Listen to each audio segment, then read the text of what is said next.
Welcome to this episode about nuclear power and the risks Australia can't ignore.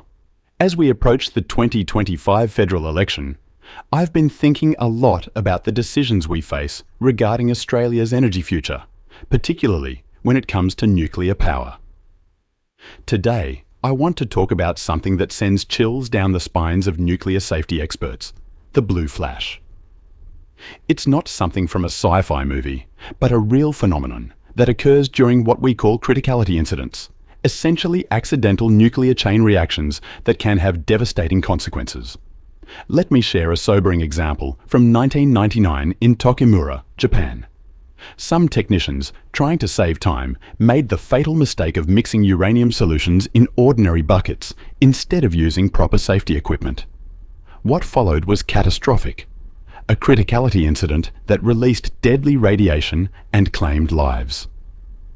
It's a stark reminder that even experienced professionals can make mistakes with irreversible consequences. Looking back at nuclear history, there's a particularly telling story about physicist Richard Feynman during his time at Oak Ridge in World War II. He discovered that staff weren't even aware of criticality risks, a fundamental safety concern in nuclear facilities. While we've certainly learned a lot since then, these incidents highlight the critical importance of expertise and safety culture. This brings us to Australia's current situation.